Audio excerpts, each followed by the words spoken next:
Hey, we're going to talk about what all happened, what exciting new things.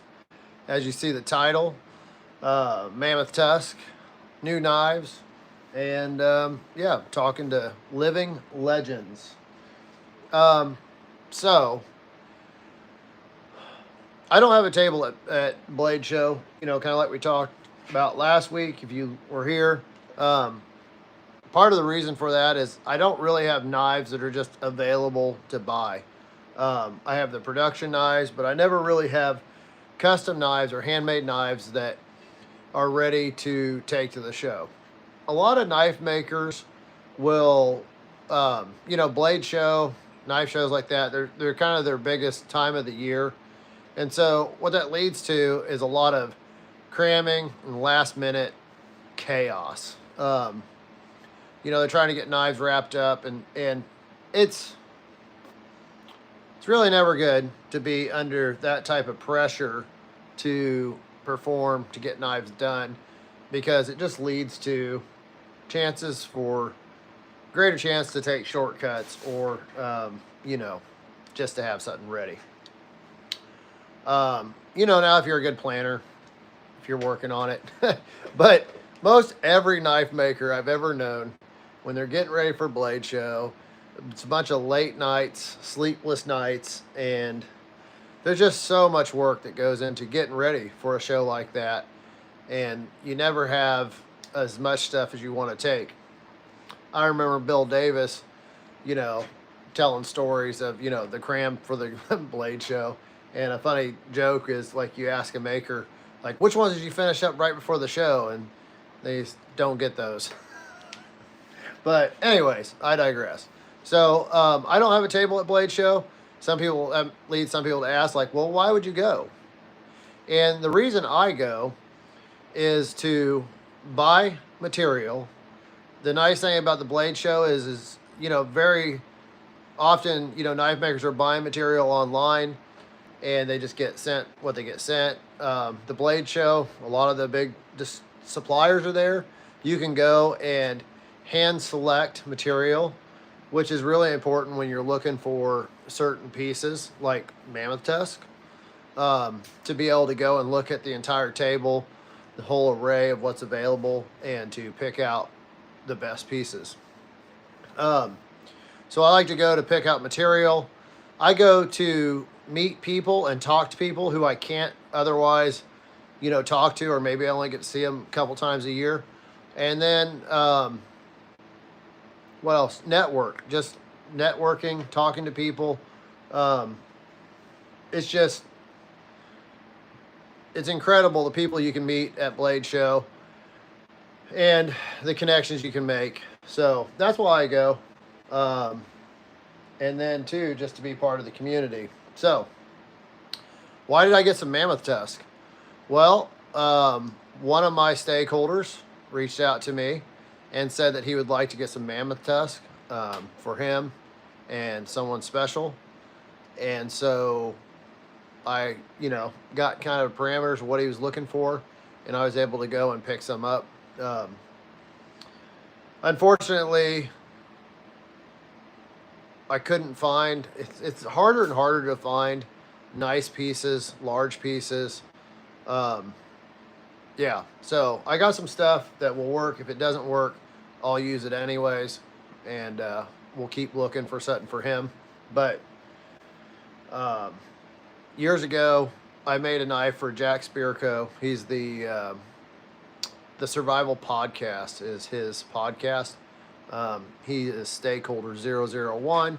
He helped me put together the stakeholder program and market it and sell it. So, yeah, that's how Mammoth Tusk. Back in the day, Knife Kits had a piece of Mammoth Tusk that we purchased from them. Very expensive. Yeah, so I'll be excited to work with some Mammoth Tusk again. So that's why I picked up some Mammoth Tusk. And so let's talk about new knives. So a while back, so Work Sharp makes sharpeners, and there's been a lot of hype, a lot of videos I've watched about Worksharp released their very first knife, a new knife, and we have it right here. There's several videos on YouTube about the new knife, and I really wasn't planning on buying it. It was kind of a little bit of a spontaneous buy. Um, it's kind of funny to be a knife maker and actually buy knives, although I like to collect pieces from makers who I enjoy or I've learned stuff from. Um, I don't typically buy knives like this, but I feel like there's a lot of innovation that went into this knife. The handle is made out of magnesium, um, which I don't know it's ever been done before. Magnesium is like a lot of fire starters are made out of magnesium, but it's interesting because I believe the reason they used the magnesium is because I believe it can be poured and cast and then machined, which when it comes to manufacturing, that's really good to be able to produce something cost effectively. On top of it, it's very lightweight. So this knife is amazingly light. It's got a good steel, and I was going to get the drop point version. They got two versions. They got a drop point version, and they got the Tonto version, or reverse Tonto, I believe. And the cool thing about it is it comes like with a manual, but it comes with the springs and everything for it to be assisted open. So who doesn't like assisted open knives? So it's a really kind of neat knife. It's fun. It's this version is, I believe it's, what's the steel? 3V, CPM 3V. Decent steel. I don't think I own any 3V. So for me, it was a new steel to try out. And this one is a lot thinner, a lot lower angle on the grind. It's a lot thinner blade. I believe, I don't remember what the specs are, but I like thin and I like slicey. Lightweight, thin, slicey, good steel. Just, I'm not much for folders, but I like assisted open. It is fun, cool. My overall initial, thoughts of it was really neat. I kind of feel like the machining that, if I'm going to critique it, I kind of feel like the machining on this this here kind of leaves a little to be desired. It's a little bit sharp and a little bit, whatever. I'm being picky, right? This knife was $140 after tax. It was like $148. I think the price point, not bad. And it's just a unique, cool knife. So I thought it'd be a good one to add to my collection. Something interesting about it is it's got this triangular notch. And from a manufacturing standpoint, I thought, like, why would you do that? Why, like, what functionality does it add to the knife? Okay, it's gonna be a spot where dirt might collect. Why did they do it? And then I was watching their video on how they sharpen their knives, and it was really interesting. They have an arm that comes up behind the grinder, comes overhead, drops down, and they have a pneumatic clamp. And I asked them at the show, I'm like, what's the point of this notch? And then I asked them, and I believe their clamp actually clamps right into that triangular cutout, which would give it, excellent rigidity, so that they can precisely sharpen each knife to the same degree of accuracy. So it's really cool. I think this is a very innovative design. I think it's a good design. It's lightweight. It's fun. Price point's good. All in all, I'm pretty impressed. So So yeah, I picked one of those up. Let's see, what else? What else? New knife, conversations. Another thing that kind of drove me to want to go to Blade Show is I am currently working on the new limited edition knives, and it has not been going well. This is my first time working with MagnaCut, and I gotta tell you, the stuff does not grind well. It does not grind easy, and I like a mirror finish. I know that a lot of people don't like a mirror finish. I like a mirror finish, and especially on my flats. Now, by the time I put the handle on this knife and I go ahead and I finish my bevels, there's not much there that needs to be mirrored. So it should be easy. However, it is not. And I'd hate to tell you how many hours I have spent grinding away on these knives trying to get a mirror finish, a good mirror finish. I have spent way too much time trying to get a good mirror finish. And the only, I guess, bright side about it is I might be one of the few crazy enough, dumb enough to try to mirror finish MagnaCut. So, I know some people who have done it, and most of the people who are doing it are not really doing it like I am. They're big companies that are using, they're not doing it by hand. Bob, and I'm going to kind of mess his name up. It's Bob Terzillo,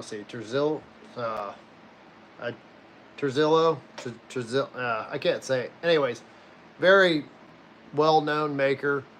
How is it? I looked it up. Terzilla. Anyways, I'm butchering his name. And he's a very well-known maker. Very accomplished maker. And I asked him, because people are like, ask him how to grind MagnaCut mirror finish. And he's like, don't. So I've been trying to decide what direction I'm going to go with these knives. If I'm going to throw in the towel and do a different finish, which I might. But still, I want to know. I want to do it anyways, because that's what, I've got a problem. So I ordered, so he said, use diamond belts. So I ordered 2 diamond belts. Diamond belts are very expensive. They're $100 a piece. And so I spent $200 on diamond belts. And we're going to get them in. You have to grind with water. These belts are actually made for like grinding gems and stuff. So we're going to try grinding this MagnaCut with some diamond belts and see how it goes. And so, yeah. I'm looking forward to getting those in, trying to get a finish that I'm happy with. But there's a good chance that I'm going to do a different finish on these limited edition knives. Just because at the end of the day, it's not practical to spend a ton of time and a ton of money on something like that. And honestly, I like the MagnaCut steel, but I do not like working with it. I am figuring already, without trying to mirror finish these knives, I've estimated around $40 per knife just to grind the bevels. So, yeah, needless to say, I'm not happy. All right, new knife, conversations, MagnaCut. Who else did I meet at the Blade Show? Well, one of the reasons I wanted to go there is a fellow YouTuber by Outdoor 55. Alex was going to be there, and I have watched his videos. I really enjoy his content, and I wanted to meet him. You know, it's you can send people's messages and you can talk to them online. Sometimes people are responsive online, but there's just nothing that compares to meeting a person face to face, shaking their hand, talking to them. Um, Communication online is great, but I prefer to meet people in person when possible. So I was happy to meet him. We talked. I gave him one of my Genesis knives. Um, I'm sure he gets given knives all the time. I told him, basically, there's no strings attached. It's just I like his content. I want to, um, hopefully, he'll appreciate the knife. He'll use it.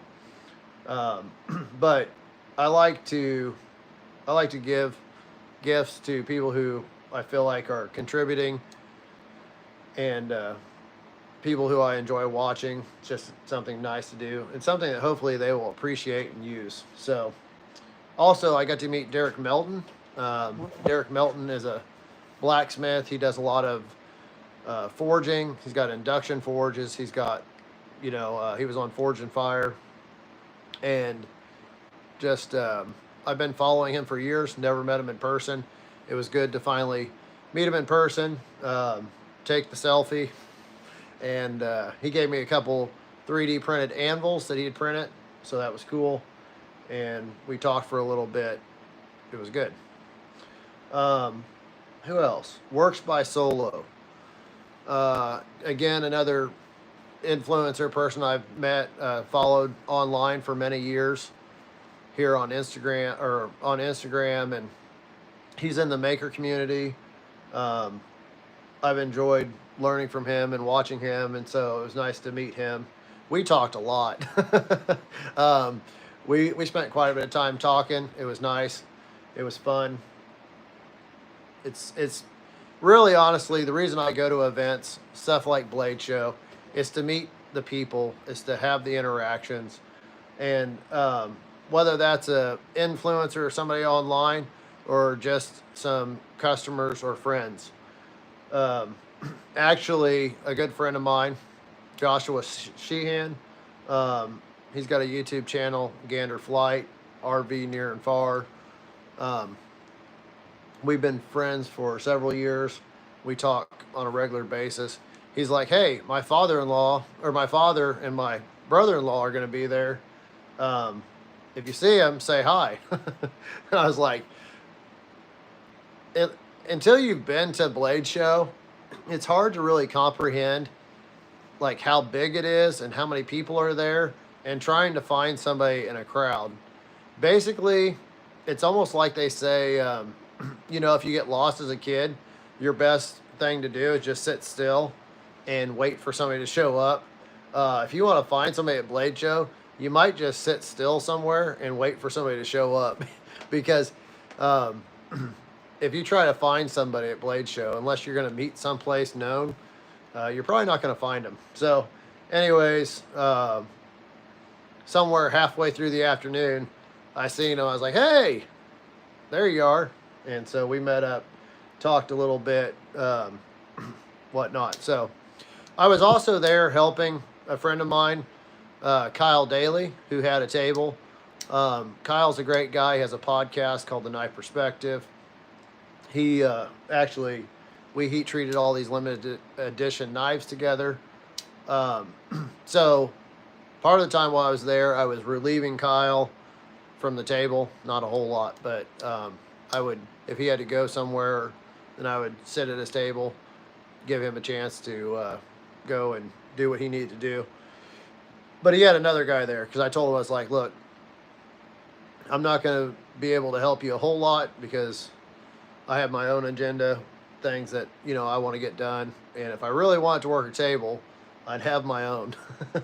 So Kyle and I had a great time. Kyle's a really generous guy, nice guy. And he, it was good hanging out with him. And everything. So let's see, who else? I said hi to Murray Carter. So Murray Carter, um, years ago when I started making knives, um, Murray Carter was my initial mentor. I spent lots of money, took his intensive class, flew to Oregon, made 3 knives with him, and a lot of what I learned in sharpening was from him, and others on YouTube. And so, anyways, it was good to kind of say hi to him, catch up. I mean, it's been, what did I figure? It was 2014 or 2015 when I went out to Murray Carter's and did that. Um, so yeah, that was fun. And then let's see what else. All in all, I had a good time. Blade show is very tiring. It's I had, let's see, I drove to just east of Nashville, stopped in at Nicole Sauce at the Holler, living free in Tennessee. She's got a podcast. We spent the night there, drove from there on to Atlanta. All in all, I think if I drove straight through, it's like a 10 and a half, 11-hour drive. So it was nice to break up the drive, catch up with Nicole, drink some good coffee. It was nice to have a place to stop and rest and not make that drive all in one shot. After the Blade show, I stopped in and seen a friend, Andy McCain. He, somebody I met at one of the workshops, and got to see his place, got to see his chickens and meet his family. That was nice. And he was like, "Are you hungry?" I was like, "Yeah, sure." He's like, "I'll cook you some steak and eggs." So that was really nice because I didn't eat a whole, I mean, I ate, but I didn't eat a whole lot at Blade Show. Food's expensive at those convention, and it's not really, I don't eat much fast food, I'm trying to eat rather healthy, and so there wasn't a lot of options, and food is expensive there. So I did some fasting for some of it. So it was nice to stop and have a good meal with Andy. And then I went on back to Nicole's, spent the night again at the Holler before I came on home. So all in all, had a great time. Let's see, we talked about the knives. Oh, what else? I pretty well know about all the sharpeners on the market. I checked out Ameribraid's knife sharpener. I talked to the guys at Burr King because I own some Burr Kings. And I would really like to find, so the sharpener I use all the time, I'm no longer selling. I would like to find or build a knife sharpener for people to use. And the problem is the time to research and develop is a lot.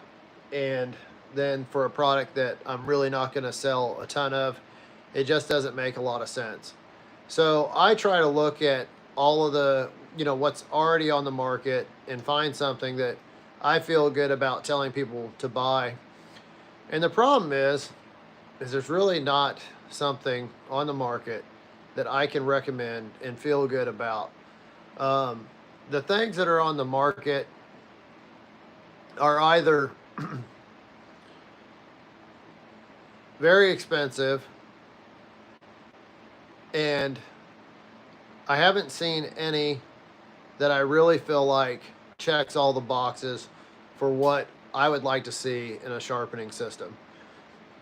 So I've got a friend working on a system. I'm not sure, how the progress is coming on that, but ultimately I might have to just take the time, build my own sharpener, and go from there. But so I looked at all the other sharpeners. I looked at the Tormach. Tormach has done something really neat. I kind of like the Tormach system. There's a lot of things I would change about it. They have made an angle gauge that goes on the guide rail of their sharpener and will adjust the knife. When you hook the knife up, will adjust the knife to the proper angle. It works. There's no batteries. It's neat. Um, it's slow. You know, if you had to do that for every knife you hooked up, it just adds time.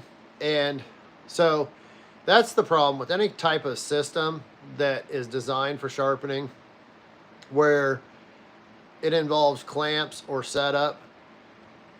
It's the time. And it's the reason why I try to teach people how to sharpen by hand, freehand, because there are no jigs to set up. There is no, like, it's just so much faster, but it requires practice, and it requires, you know, that you pay for it up front, right? You're always going to pay, right? You're either going to pay up front or you're going to pay over time.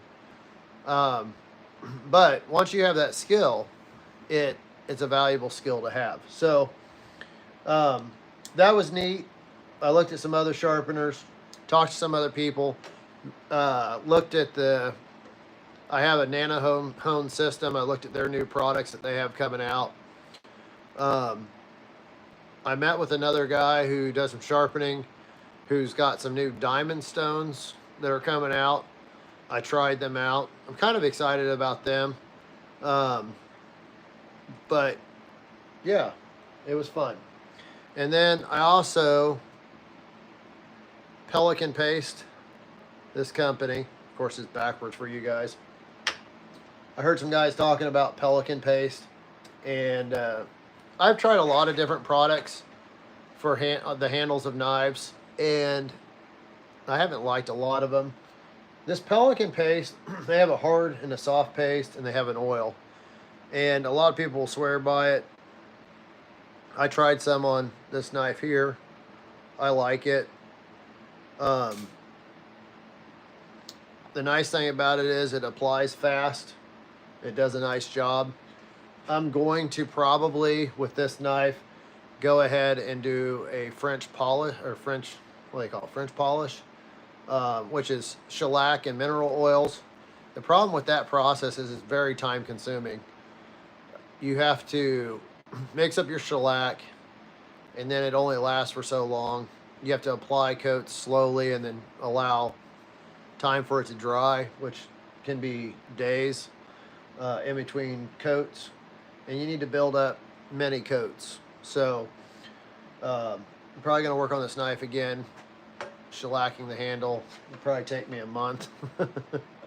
But when it's done, it's really hard to beat a nice French polish. So if you're looking for a quick and easy, something good for your handles, this Pelican Paste, my initial response, like opinion of it is I kind of like it. They have a hard wax and they have a soft wax. Yeah, so all in all, it was a good blade show. I look forward to going next year. It just, if you've never been, it's fun to go to. It's great to meet people, see people that you can't normally, see. And there's just so many people there. It did seem like the attendance was down a little bit this year.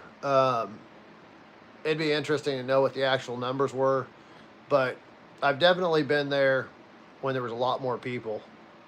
All in all, the blade show was a lot of fun. It's just good. So, got any questions? If not, I'm going to call it a night. I'm still trying to recover from the blade show. I didn't run for 4 days. I was supposed to run Friday. I really didn't have time. I was supposed to run Sunday. I didn't really have time. And then Monday I was supposed to run, and my watch was like, yeah, you should probably just rest. So I rested, and I ran today. So it was nice to get out, get running again. What's going on? Hanks. So yeah, it was nice to get back into the running. My legs probably appreciate the rest. I'm looking forward to getting a good night's sleep tonight. With the blade show, it's easy to stay up way too late and get up way too early, because not only do you have the blade show, but then in the lobby of the Cobb, people stay up pretty late, talk, and just have a good time. So I went to bed at a decent time most nights, but then when I went to bed, I had a problem falling asleep. So I'm looking forward to getting sleep. I got good sleep last night. Hopefully, good sleep tonight. So this has been Patrick with MT Knives. You guys have a good night, and we'll see you next time.